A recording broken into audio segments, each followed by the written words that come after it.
اعوذ باللہ من الشیطان الرجیم بسم اللہ الرحمن الرحیم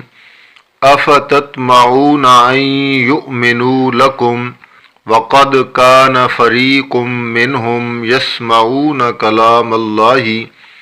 ثم یحرفونہ من بعد ما عقلوہ وہم یعلمون آمنت باللہ صدق اللہ العظیم۔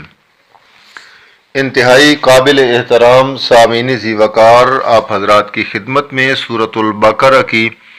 آیت نمبر 75 تلاوت کی ہے، اور اس آیت میں اللہ تعالی نے حضرت محمد صلی اللہ علیہ وآلہ وسلم اور مسلمانوں کو یہ خطاب کیا ہے کہ آپ یہود سے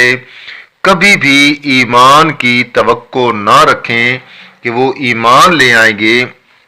کیونکہ یہودیوں کے اندر جو سب سے بڑی خباثت ہے وہ خباثت ہے کہ حق بات کو چھپا دینا اور اللہ کی کتاب کی تحریف کر دینا، اس کو اپنے جگہ سے اس کا معنی، اس کے الفاظ کو بدل دینا۔ یہ یہودیوں کے اندر سب سے بڑی خرابی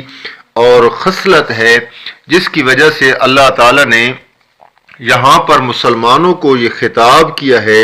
کہ آپ ان سے کبھی اس بات کی توقع نہ رکھیں کہ وہ ایمان لے آئیں گے۔ تو معلوم ہوتا ہے کہ جو شخص ہو، جو طبقہ، جو جماعت ہو، محرف القرآن ہو، اور یا یوں کہیں کہ اللہ کے دین کو یا اللہ کی کتاب کے اندر ہو تحریفیں کرنے والی ہو،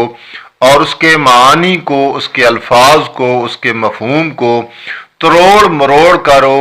پیش کرنے والے ہوں، وہ کبھی ہدایت نہیں پا سکتے ہیں، کیونکہ وہ ایک تو خود ضال ہیں اور دوسرا مضل بھی ہیں،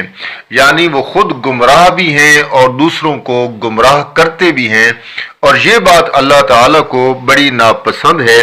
اس لیے اس آیت میں اللہ تعالیٰ نے یہودی جو علماء تھے ان کی تحریف کا ذکر کیا ہے کہ وہ کس طریقے سے لوگوں کو گمراہ کرتے۔ جب لوگ ان کے پاس اللہ کی کتاب یعنی تورات سننے کے لیے آتے تو بجائے اس کے کہ وہ اس کے اندر حقیقت پر مبنی بات جو لکھی ہوئی تھی وہی پڑھ کر سناتے، آگے کسی کی مرضی کوئی مانے یا نہ مانے، بے شک خود بھی نہ مانے، لیکن کم از کم جو کتاب کے اندر لکھا ہوا ہے، جو مسئلہ حقیقتاً ہے، وہ تو عوام کو بتانا چاہیے تھا، لیکن اللہ فرماتے ہیں کہ وہ اس کے اندر تحریف